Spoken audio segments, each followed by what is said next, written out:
From a highly secure network of top secret locations across the Northern Hemisphere, this is the Spurs Insider International Edition.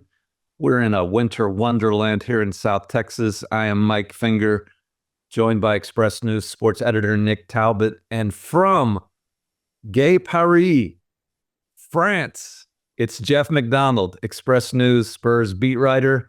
He's had quite an adventure making it to the Spurs Insider podcast today, to his top secret location. We're very grateful that he's made it. Glad to hear from you, Jeff. Are you doing okay? I'm glad you specified Paris, France. Yep. Instead of the other one. Well, I know that you've had travel issues, and I wouldn't have been surprised at all to find out that your planes, trains, Ubers, subways, I wouldn't have been surprised if that led you to Paris, Texas. So mission one, get to the right Paris, you have accomplished.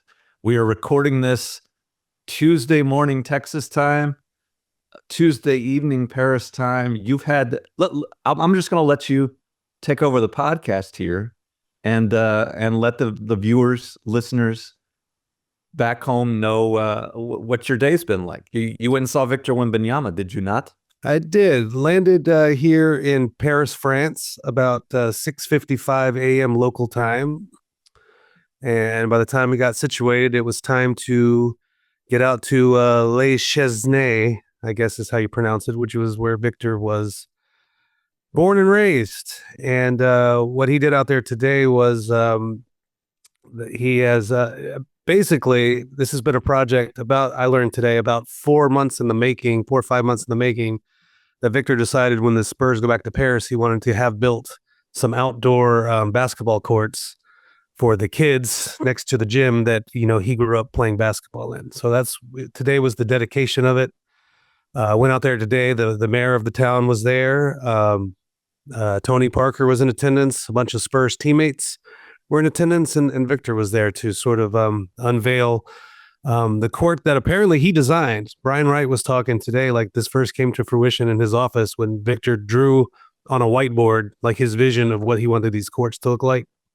And now they're here. So that's what I did immediately upon arrival. And then it was a 2-hour Uber ride back, covering like 20 kilometers. It was the craziest traffic I've ever seen in my life.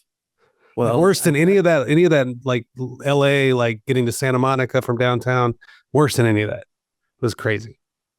Well, I want it on the record that I did not recommend the Uber. You did get some travel recommendations. Yeah. I learned my lesson. I guess the issue I had was Victor Wembanyama's hometown isn't exactly on the rail line. Like you can get close. So I thought if I gotta get an Uber anyway, I might as well just take the Uber. But it turns out that's not the way to go, because and then going out there was 45 minutes with some some traffic, but 45 minutes. It wasn't bad. So I didn't assume it would be a 2-hour return trip. That seemed a little off. But nobody wants to hear about my my travel. It's good content. You took part in Express News tradition. When the host of this podcast made it out to the Olympics this summer, his flight there was delayed by a whole day. You got there. I got there a day later than I wanted to. Stayed 20 days instead of 21. And your flight to Paris was delayed by a whole day because of what was it? Because of the storms we have back here in the United States? Is that what? I mean, no, not really. It was just a run of the mill maintenance issue. That was it. What you got there? What I got there. I did get to spend I got a night in DC though on the way. Nothing was going on. It's a good thing nothing was happening in DC. Nothing was happening. Yep. There's a lot of red hats for some reason. I didn't understand it, but well, the Nationals play there, Jeff. Anyway, the team that you cover, the team that you were sent to Paris by sports editor Nick Talbot, who's on this podcast, the team that he sent you there to cover. Things are falling apart. Not gone that swimmingly since our last podcast, when I think you were the low man predicting a 1-2 week. A couple of us might have gone as high as 2-1. All of us overshot it two rough home games against the Memphis Grizzlies. I don't know. I don't know if you have much to say about that last week. You remember last week when you were asking about the momentum the Spurs had gained by beating the Los Angeles Lakers? Yeah. I don't think they gained any momentum. That's just they did not. Guess. 3 blowout losses in a row. 2 against a team a Memphis team that they just can't beat. Like that Memphis team seems like it's going to be a problem for the Spurs for a while. I think 14 out of 15 games they've lost to that team. Miami was kind of a mess. It has been a mess for a month or two with the Jimmy Butler situation. He's back. He didn't play that great, but the Spurs could not keep it close in a matinee on the Biscayne Bay. And now, you said you saw the Spurs at Victor's unveiling of his new courts. His teammates were there. The members of the front office were there. What's going on with that team? Are they going to turn it around against? By the way, I also want to mention, I think in passing on the last podcast, I had committed a huge faux pas. Is that French? That is French. By speculating that the home crowd at Bercy Arena, Accor Arena in Paris, we're going to lift the Spurs to 2 victories over the Indiana Pacers. Like the Pacers are one of the hottest teams in the league. They'll be this is not a great opponent to get fat against, to make hay against. These games could be tough, and they're a fast-paced team, which has given the Spurs issues recently. What do you make of the games that you are in Paris to cover, Jeff? It's concerning that the Spurs keep getting blowed out. Like that was a thing for a while. Like even when they'd lose, they were competitive. I remember when the Spurs got blown out in Milwaukee earlier this month. Mitch Johnson made a point that like, hey, we got our butts kicked tonight in Milwaukee, but we haven't got our butts kicked a lot this year. Like that, maybe that part of it is behind us. And then boy, howdy, they just keep getting their butts kicked every single night. All their losses are double digits. Yeah. Lately, like all of them, even in Miami. So to me, that's concerning. It's just interesting what a difference a week makes where you come out of that Lakers game thinking the Spurs might have, I kind of poo-pooed the notion of momentum, but I also didn't envision them going and just getting annihilated 3 games in a row either.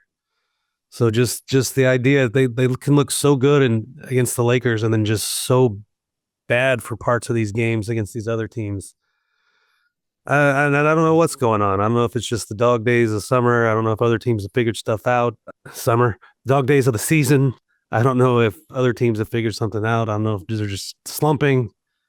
Defensively, they've been awful. Like all these losses, they're giving up not just 100 points, not just 110 points, not just 115 points, but 120 points in just about all these losses here in this last streak. So I guess there's clearly issues on the defensive end that have to be ironed out.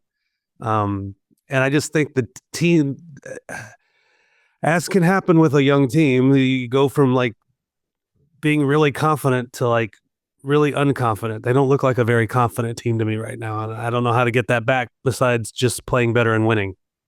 As always, context can be key. It's sort of, we have recency bias. If you would have gone back 3 months ago to preseason Spurs podcasts, and if we had mentioned that the local Cagers would head to Paris with a 19-22 record, that would have been ahead of pace. That would have been ahead of our expected pace. I think we were all expecting in our preseason predictions somewhere in the mid-30s in victories, and the Spurs are sort of ahead of that now, or right on it. So it's important to remember that this season wasn't necessarily supposed to be about playoffs. It wasn't supposed to be about work until June, but those hopes were higher a week or so ago. Now, has it changed kind of your realistic expectations for where this season is going? Are you back to this is all about just showing moderate improvement, forgetting about playoff, forgetting about play-in, just kind of get those 35 wins and see what you have for next year? or is there still kind of a hope in your mind that that there could be something interesting to cover in late? I mean, I think they can still remain in the play-in hunt on the fringes of it. I don't know if they're going to fall completely off the table, but they're going to have to win some games, and I don't know when the wins are coming right this second. And like the defensive slippage has been interesting because when they were playing well and they were 2 games over 500, they were one of the better defensive teams in the league. They were right around a top 10 team, and then now they're giving up 120 a night.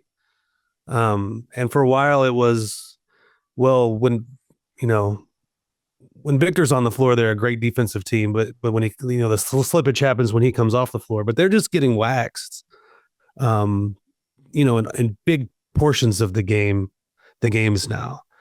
And I don't know what the first Memphis game, I guess both of them, I lose track. Both of those were nasty to watch, but one of them in particular, the game-changing run came when Victor came into the game in the late third quarter. Just it was like a 13-0 run after Victor checked in, and that's not something we're used to seeing. Like you said, we're used to seeing those runs happen when he's on the bench. So that was sort of a dispiriting development for the Spurs. One thing that partly explains this slump is they played a bunch of teams, Memphis in particular, Chicago, in this stretch of 6 losses in 7 games that really pushed the tempo, and that has not been the Spurs' strength this year. Those teams that really play with pace have given the Spurs problems. Indiana, as I mentioned earlier, is part of that group. When you look at the top pace teams in the league, Memphis is on it, Chicago's on it, Indiana's on it, and those teams have given the Spurs problems. So when you look ahead to how they're going to get well, that's sort of an aspect of this that makes you a little skeptical that it can happen soon. But the upside is, I think you're going to get Victor Wembanyama at his best in these France games. He's going back to his early days, to his pre-NBA days. He's a guy who lives up to the moment, and I really do expect him to live up to these moments in these Paris games. Whether that turns into Spurs victories or not, I'm not sure, but I don't think we're going to see underwhelming Victor in these games. Yeah, he's in his element here. Just from the little bit I even saw him this afternoon, and one thing RC was talking about today is it was really important for Victor coming out here to Paris to sort of like show the guys around and show everybody his old stomping grounds. And they had a practice. They've been doing practices, and they're going to do shoot-arounds in the various gyms that Victor has played in and practiced in, growing up here. And it was really important for him today to have teammates out there in his hometown, along with like friends and family, and like all those groups mingling together in his life, all those little parts of his life mingling together. You could tell he was really, really jazzed up by that. So he's in his element here. I think he's a guy that can compartmentalize, but you could see how this could also be a distraction. This is such a different thing than your normal NBA game. You could see how the games almost become sort of the sidelights to the whole trip. I mean, they have the Spurs doing stuff like every single day here in the community and touristy type stuff. So you can see how it can be difficult to treat it as a business trip. But I don't think Victor has that problem. I think he's pretty good at turning it on when it's time for when the ball goes up. Well, I think one key part of this is when you go back to those 20 days that I spent in France this summer, I saw Victor Wembanyama, who was under about as much pressure, basketball pressure, as any basketball player ever has been under. I mean, you could tell there were days that it sort of weighed on him because the Olympics were in his home country. The locals expected a gold medal, whether it obviously wasn't realistic, but whether it was realistic or not, they saw this as their chance to beat mighty Team USA. And they saw this then 20-year-old kid as the key to it all. And it was just, I don't know how he could have possibly enjoyed himself during that stretch. And I think that's what's a little different this time. You can speak to this, but it seems like with all the stuff the Spurs are doing out in Paris and the surrounding communities, it seems like he's able to have more fun. And it's not like the weight of a whole country is resting on his ability to beat the Indiana Pacers this week. And so maybe that will make it more of a fun trip for him. As he mentioned to us in his last post game in San Antonio last week, like he still considers this a business trip. He still thinks that winning is the most important thing with this trip, but I don't think it's as the consequences don't seem as momentous as they did back then, and maybe that will make this more enjoyable for him. Yeah, Spurs fans don't want to hear it, but it ain't the Olympics. Yeah. Well, there's a big difference between playing for the number 10 spot in the NBA and trying to win a gold medal for your country. Yeah. Which, by the way, maybe more realistically, they can win it. The French can win it on American soil. They might be the French might be the favorites in 2028. They might be. I think so. That's not who's going to be on Team USA. Yeah, I mean the neither Durant, Curry, LeBron, those guys probably gone by then. And then you have like the Anthony Edwards Victor, show.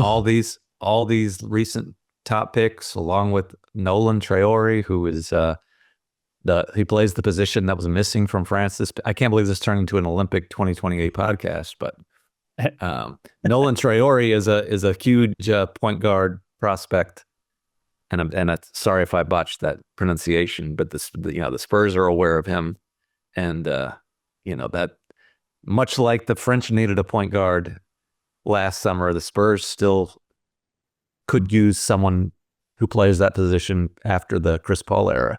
So who knows? Maybe the Spurs will have a big French representation at the 2020 Olympics. Much like Hugh Jackman in Marvel, they're going to use Chris Paul until he's 90. There you go. That's the trick. Nick Talbot helping us out with the demographic that Jeff and I don't always reach. So maybe that'll improve the ratings. Have y'all? Probably the only one in here that's seen Wolverine and Deadpool, which is kind of weird. But I would not. I would remove the word probably from that. Anyway, but I've seen the movie Wolverine and I've seen the movie Deadpool, but I've not seen the movie Wolverine and Deadpool. You should see it both. It's on Disney Plus. It's quite good. Okay. Go. Back to the Spurs. Back to the Spurs. And yeah, like I'm so thrown by all this stuff that like us reaching the kids that I forgot where I was headed.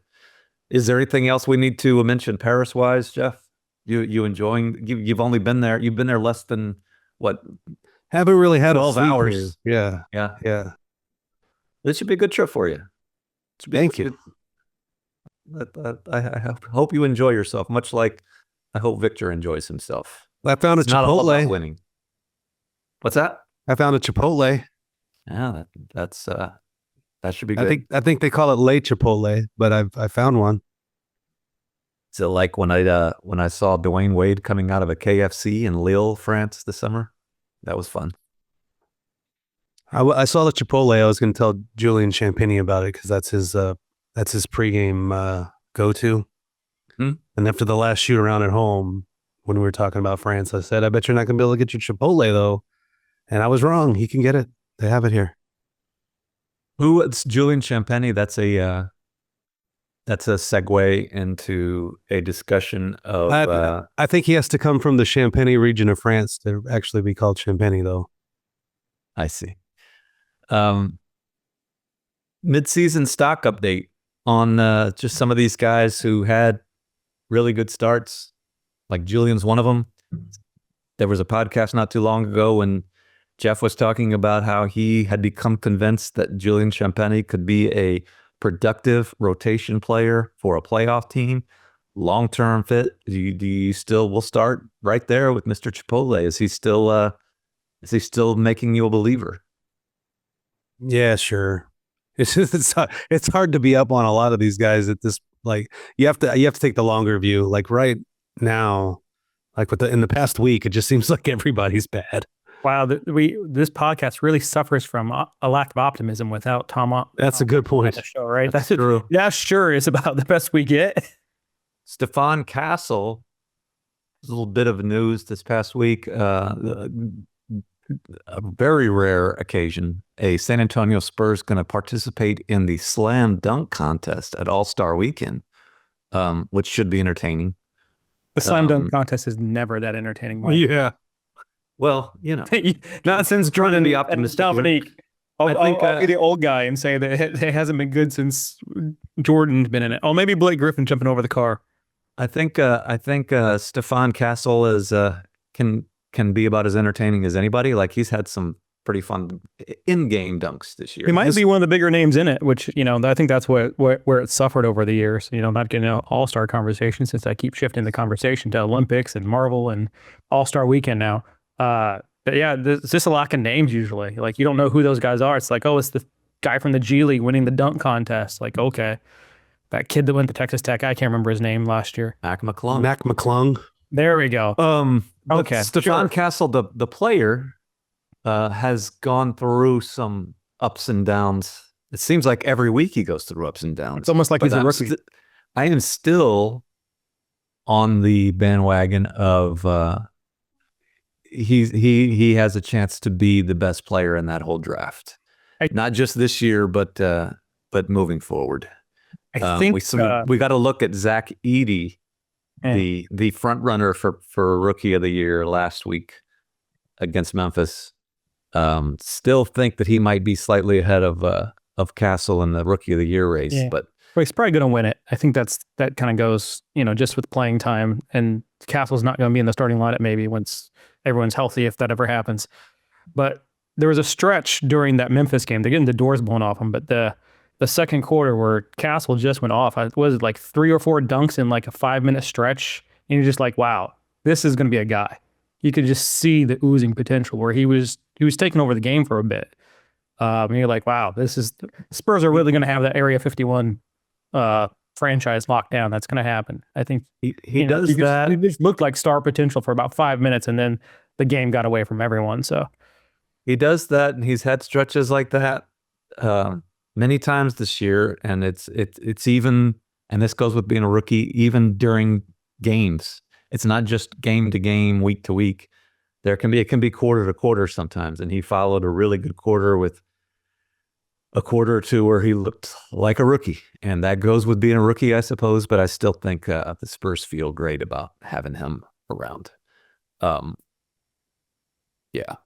Jeff, I remembered something I wanted to ask you. You mentioned talking to Brian Wright this morning. I think there was a bit of news, and maybe that's a stretch to call it news, but RC addressed the Greg Popovich situation at Victor's in Victor's hometown today. Is that correct? Well, yeah, the French asked him, or one French guy asked him twice about Pop's situation, and I mean, the basic answer was can't really comment on specifics. We expect him back at some point, but don't know when. Yep. Still expect him back. So basically what they've been saying all along. Yep. Well, boy, that you really don't know how to pad out a podcast segment, do you? No, I do not. That leads to current acting head coach Mitch Johnson.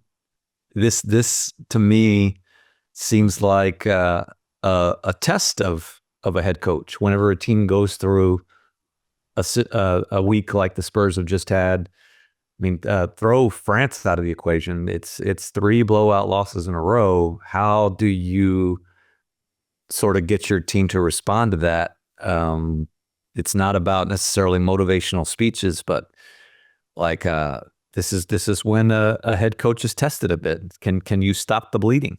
What is it about Mitch's personality, about the way he goes about his business, that you think will have a say in how the Spurs do respond to this?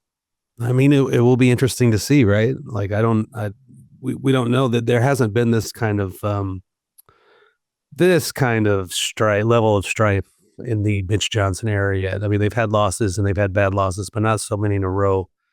So it's kind of like the jury is out, and like you said, it's a test of a head coach, and we'll see how he passes it. I mean, I think the players respect him, and the players have bought into what he's preaching, and a lot of it is the same stuff that Pop was preaching. But Pop being Pop is a guy that's had gravitas in these sort of situations, and and it has a good feel for how to handle a team under duress. Sometimes it's with like the stick, and sometimes it's with the carrot. And we'll just, I don't have an answer for you about what Mitch will do or how he'll handle it. We'll have to see how he comes through it.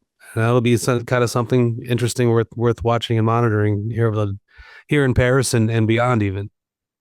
What had really impressed me about, there were a lot of things that impressed me about the way Mitch Johnson handled taking over a team in the middle of the season.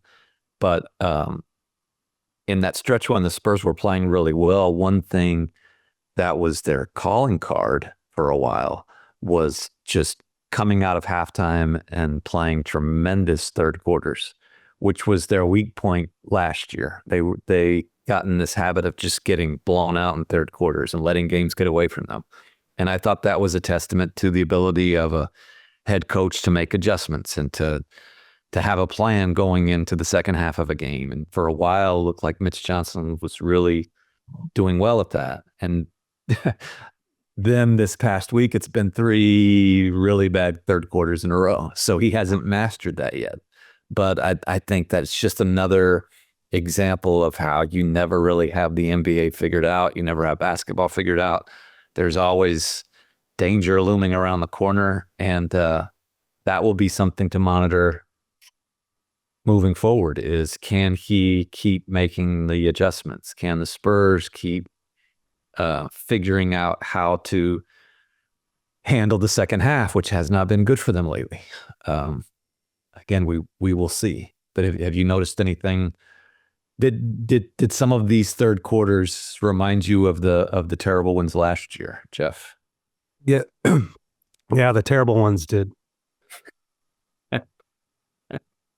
There's something first of all, we miss Tom Warby.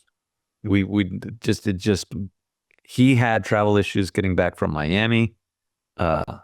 Wish he was here to fill just the dead air after Jeff McDonald's rough Popovich-like answers. Tom's just a pleasant guy. We miss him. Also, like to defend Jeff a little bit, like he's slept 3 hours the past 40, right? So, if he's not as entertaining as he usually is, maybe there's an excuse for that. But I was still hoping for a little more insight, Jeff. Well, I don't know I can't. Maybe it's on me as a host. I'm asking bad questions. I'm steering the conversation in a not great way. But man, you're in Paris, one of the great cities of the world, city of lights. I know, and I'm talking to you. Yeah, it's nighttime over there. You could be enjoying the Paris lights. No, but here he is. I can see him from my window. That's the way of the sports writer, though, isn't it? It's like we don't really see these things. Exactly. What's on the agenda? What are you going to see non-basketball related this week? You going to go to the Louvre? I would love to go there. That would be awesome. I did drive past that big tower that they have here. Or I didn't. The Uber guy did. Was that we inched by it? Did you marvel? Did it make you think of history and all the souls? It made me think of Las Vegas, who have gazed at that same site. It made me think of Las Vegas. Did you take a pause, take a brief look at the Seine? Seine's nice. Yeah, yeah, Didn't you just drive alongside the Seine? we did. The Uber guy did. Mhm. Yeah, Well, it's a nice river. man, I haven't been here long. I'm sure there'll be more to see. Tomorrow, I'm just thinking about tomorrow I'll see how the great Spurs this at practice. podcast would be if I'll see the Tom Spurs at Osborne was in practice. Terrace. He would be regaling us with sights and sounds and Well, epic tales. I've only been here a few hours and I had to go work. Okay. If we were doing this podcast, 3 days from now, I might have all kinds of sordid tales to tell you. Well, then the listener should look forward to next week. It should be a great one. All right, now I have to have adventures and stuff. Yes. Yeah. All right. Go look at the moment. We always close up. Jeff's got to get to bed, I guess, or out to the I think streets. I think he owes out me to a the story. bistros. Well, you should be in there. Sorry. Okay. Let's give. I don't know what the time listeners things are. I think I something. probably filed it like 4 a.m. your time. That's something. In the newspaper this week, a story that Jeff had been working on for a while is about French basketball and what a big deal that is. Can you give us some highlights of your many interviews with French hoops luminaries and maybe the thesis statement of this analysis of France's ascension into basketball royalty? Yeah, I mean, I sort of wanted to answer that question. It's not a novel question, but why is France all of a sudden the center of the basketball universe? At least outside of North America. Why France and not Germany, or France and not Slovenia, or France and not name your other European country? What is specific to France? Luxembourg. Yeah, Or yeah. What is specific to France that they had the two number one the number one draft picks in two consecutive drafts. Last year they had 3 top 10 picks. There's going to be more to come. They've made back to back gold medal games in the Olympics, finishing silver both times. Like why the rise? And it actually goes back 400 years to French colonialism, to be honest. was Mike Monroe covering basketball back then? Yeah, they called him Gramps. I'm sorry to Mike Monroe who's listening. He's a loyal Spurs Insider listener. Very, very great man. Great. But yeah, person. there's a lot of factors. The French back in the day, assumed a lot of territory, building their empire, and then all those that just sort of pushed the, 400 years later, that pushes the boundaries of their basketball pool and the players they can draw from. And basically all the players that are getting drafted, if you look at them, they all have ancestral roots, at least in those French colonies in Africa and the West Indies. Also, France has a really good national program with all sports, and it had been soccer for the longest time, had been the king, and it's still the king in France. But in the 90s, basketball really took hold of the national program of France. Really began to focus on basketball, and it's this INSEP academy that Tony Parker went to. Tony Parker and Boris Diaw were classmates there, and then they produced all kinds of other NBA players to boot. And so it's that combination of, you have like people with athletic gifts that you're now putting in these programs, and they've been just churning out NBA players that way. And a lot of there's national programs that a lot of every country has something, but if you talk to people who follow European basketball, they say there's nothing like INSEP. So it's those two factors, and then just Tony Parker himself was a huge factor to basically this entire generation of French players. If you talk to any of them, his name will come up. Like, Tony's the guy that showed us this was possible, that you could go from a French club team to the NBA and not just be a role player, but they'll trust you if you're good enough and you can be a star. And so again, there's a whole generation of Victor Wembanyama's who grew up knowing that if you're good enough, you can start in the NBA. And it wasn't a crazy dream. It was a realistic dream. So there's a lot of factors that go into that, and that's a story that will be coming out in the Express News shortly. Well, how about this? The host asks leadingly, who was the first French basketball player in the NBA? His name was Olivier Saint-Jean. Olivier Saint-Jean. Yeah, until he got to the NBA, and then he changed it to Tariq Abdul-Wahad. So that would seem like somebody you should have talked to for the story. Man, I wish I would have. I did. Ah, you did. It's almost like he's the lead of this story. I did. Great. Pulled up. I did. Where's Tariq Abdul-Wahad today? I think he's in California, coaching basketball. Did you enjoy your training. conversation with him? I had a very good conversation with him. Yeah, it was kind of interesting. His deal is like when you're the first of something, it's cool, but it's never that cool. Like he described himself as like a test tube baby, a crash test dummy for French coming over here. Like he was going to have it rougher than anybody.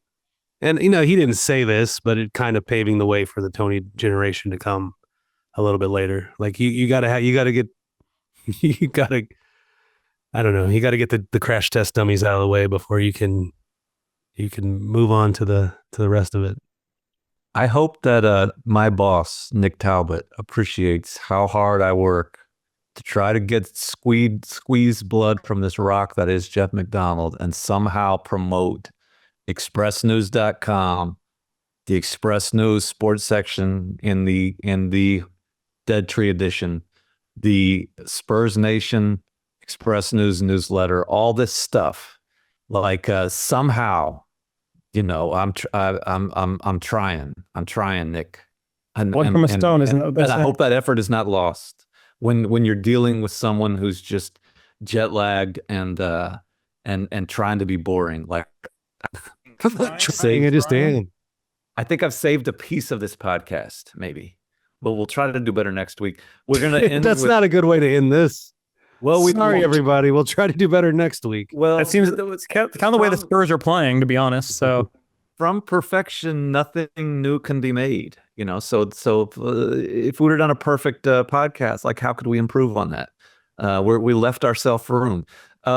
We always end with the predictions. There's only 2 games before our next podcast. Jeff will cover them both just down the road in Bercy. What you got, Jeff? I'm going to give him a split. I'll give him a split. Nicholas? I'm going to go 2-0.